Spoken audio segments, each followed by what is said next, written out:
दोस्तों आज हम फिर से आपके लिए लेकर आए हैं देश दुनिया की तमाम ताजा बड़ी खबरें। सबसे पहली बड़ी खबर में आपको बताएंगे दोस्तों कि संभल की जामा मस्जिद का सर्वे कराने वाले लोगों पर भड़के प्रधानमंत्री मोदी। हिंदुओं को लगाई फटकार, बोले देश में मस्जिदों के नीचे ना ढूंढे मंदिर, ना फैलाएं देश में हिंसा। सपा नेता आजम खान को 27 अलग अलग मामलों में मिली बड़ी राहत, सभी मामलों की सुनवाई होगी एक साथ, कोर्ट ने दिया आदेश। जम्मू कश्मीर में 300 फीट गहरी खाई में गिरा सेना का वाहन, सड़क हादसे में 5 सैनिकों की मौत, कई गंभीर रूप से घायल। चुनाव नियमों में संशोधन के खिलाफ सुप्रीम कोर्ट पहुंची कांग्रेस पार्टी, कहा सुप्रीम कोर्ट से हमें मदद की उम्मीद। मुलायम सिंह यादव की बहू ने गृह मंत्री अमित शाह का किया समर्थन, बोले अंबेडकर के साथ उन्होंने नहीं किया कुछ। उत्तर प्रदेश में पंजाबियों का एनकाउंटर करना योगी आदित्यनाथ को पड़ा भारी, पंजाबी गैंगस्टर नीटा ने योगी आदित्यनाथ को दी जान से मारने की धमकी। सीमा हैदर के गर्भवती होने पर पाकिस्तानी पति गुलाम हैदर ने सीमा हैदर को बताया बेशर्म महिला। तो दोस्तों सभी खबरों को आपको एक एक कर बताने वाले, वीडियो को लाइक कर चैनल को सब्सक्राइब कर दे। इसी बीच पर तो दोस्तों अगली खबर की ओर, तो संभल की जामा मस्जिद का सर्वे कराने वाले लोग को प्रधानमंत्री मोदी ने लगाई फटकार, बोले मेरे दिल को हुई बहुत पीड़ा।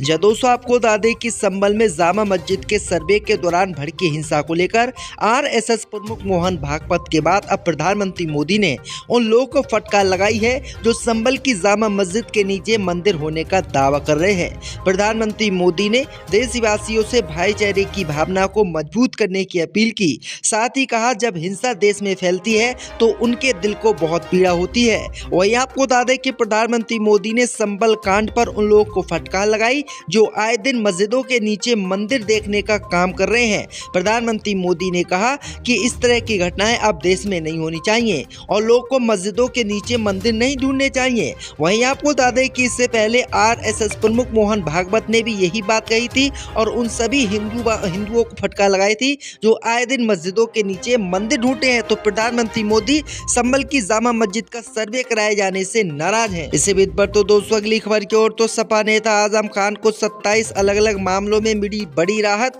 जब दोस्तों आपको बता दें कि उत्तर प्रदेश सरकार में कैबिनेट मंत्री रहे आजम खान को अपने खिलाफ चल रहे 27 मामलों में फौरी राहत मिली है।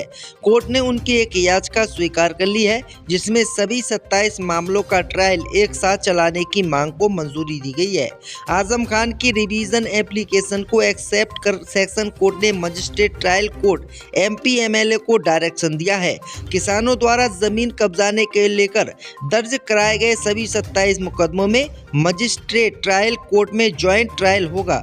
आजम खान की ओर से MP MLA magistrate trial court में सभी 27 मुकदमों को एक करने की एप्लीकेशन दी गई थी। इस एप्लीकेशन को कोर्ट ने स्वीकार कर लिया है। अब आजम खान पर लगे 27 अलग अलग मामलों की सुनवाई एक साथ की जाएगी। इस बीच पर तो दोस्तों अगली खबर की ओर, तो जम्मू कश्मीर में 300 फीट गहरी खाई में गिरा सेना का वाहन, सड़क हादसे में 5 सैनिकों की मौत।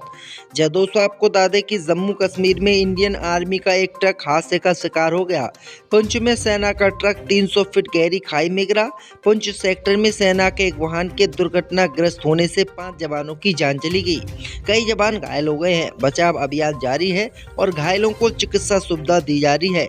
हादसे में कई जवानों के जख्मी होने की खबर है। सेना ने रेस्क्यू ऑपरेशन शुरू कर दिया है। रिपोर्ट के मुताबिक नीलम हेडक्वार्टर से बलनोई घोरा पोस्ट की ओर जा रही 11 MLI का आर्मी ट्रक घोरा पोस्ट पर पहुंचते ही हादसे का शिकार हो गया। तो ये बड़ी अपडेट आई दोस्तों कि भारत के 5 जवानों की मौत इस हादसे में हो गई है। इसी बीच पर तो दोस्तों अगली खबर की ओर, तो चुनाव नियमों में संशोधन के खिलाफ सुप्रीम कोर्ट पहुंची कांग्रेस पार्टी, कहा शीर्ष अदालत से मदद की उम्मीद। जब दोस्तों आपको बता दें कि चुनाव संचालन नियम में संशोधन का मामला अब सुप्रीम कोर्ट पहुँच चुका है। मंगलवार को कांग्रेस ने केंद्र की मोदी सरकार के संशोधन के खिलाफ सुप्रीम कोर्ट में रिट याचिका दाखिल की है। कांग्रेस ने उम्मीद जताई है कि शीर्ष अदालत चुनावी प्रक्रिया की तेजी खत्म हो रही अखंडता को बहाल करने में सहायता प्रदान करेगी।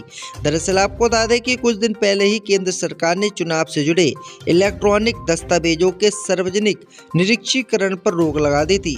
संशोधन के बाद अब आम जनता इलेक्ट्रॉनिक दस्तावेजों का निरीक्षण नहीं कर पाएगी। नए नियम के मुताबिक सरकार ने CCTV कैमरा और वेबकास्टिंग फुटेज के साथ साथ उम्मीदवारों की वीडियो रिकॉर्डिंग जैसे कुछ इलेक्ट्रॉनिक वैधानिक दस्तावेजों के सार्वजनिक निरीक्षण पर प्रतिबंध लगाया। इसका उद्देश्य इन रिकॉर्ड के संभावित दुरुपयोग का रोकना है। वहीं आपको बता दें कि कांग्रेस पार्टी इसी नियम के विरोध में पहुंची और कहा कि जनता को सब चीज दिखनी चाहिए कि कैसे चुनाव हुए, कैसे चुनाव नहीं हुए। इसी बीच बढ़ते दोस्तों अगली खबर की ओर तो अफगानिस्तान में भारतीय दूतावास के कर्मचारियों की गाड़ी पर आतंकी हमला, एक की मौत। दोस्तों आपको बता दें कि अफगानिस्तान के जलालाबाद में भारतीय कैंसुलेट के स्थानीय अफगान कर्मचारी की वाहन पर हमला किया गया है। इस हमले में एक कर्मचारी के बॉडीगार्ड की मौत हो गई है, जबकि दूसरे कर्मचारी अब्दुल को गंभीर चोटें आई हैं। यह घटना भारतीय कैंसुलेट के कर्मचारी को निशाना बनाकर की गई थी। स्थिति की गंभीरता को देखते हुए अधिकारियों ने जांच शुरू कर दी है और हमलावरों की तलाश जारी है। भारतीय वाणिज्य दूतावास जलालाबाद को अफगानिस्तान में साल 2020 को सुरक्षित कारणों से असक्रिय कर दिया गया था। इसके बाद दूतावास को पूरी तरीके से बंद कर दिया गया था, लेकिन एक छोटा सा अफगान कर्मचारी दल वहां काम करने के लिए रखा गया था। फिलहाल हमलावरों की पहचान अभी तक नहीं हो पाई है और जांच की जा रही है। इससे बीच बढ़ते दोस्तों अगली खबर की ओर तो अंबेडकर पर दिए गए अमित शाह के बयान का मुलायम सिंह यादव की बहू ने किया समर्थन, बोली उन्होंने कुछ भी गलत नहीं कहा।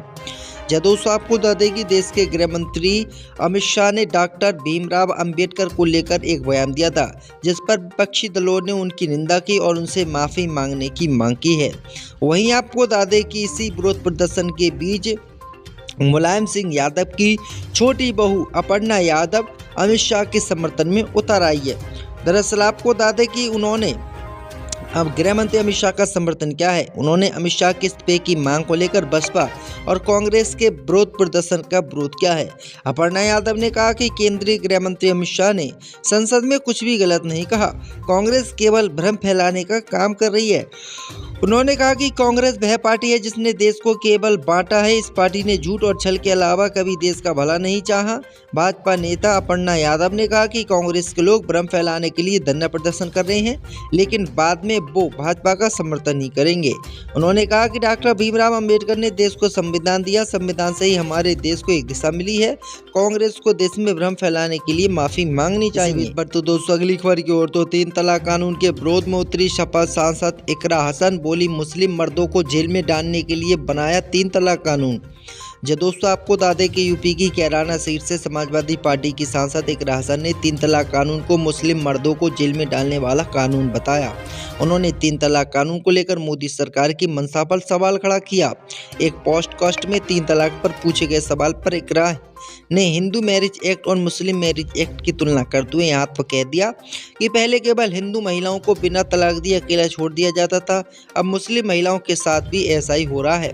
लंदन से पढ़ाई करने वाली सपा सांसद ने बड़े ही साफ गोशी से 3 तलाक पर अपने विचार रखते हुए कहा कि अगर टेक्निकली और लॉजिकल टर्म में बात करूं तो ये एक सिविल मामला है और इसे ऐसे ही बना रहना चाहिए।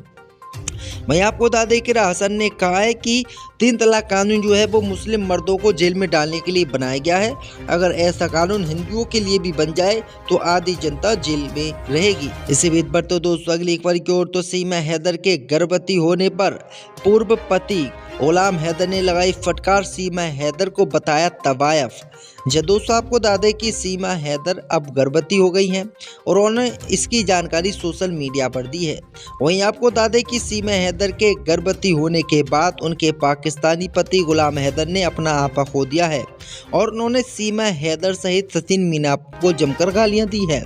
दरअसल आपको बता दें कि गुलाम हैदर ने अपने आपा खोते हुए कहा है कि सीमा ने शर्म लिहाज को साइड में रख दिया है।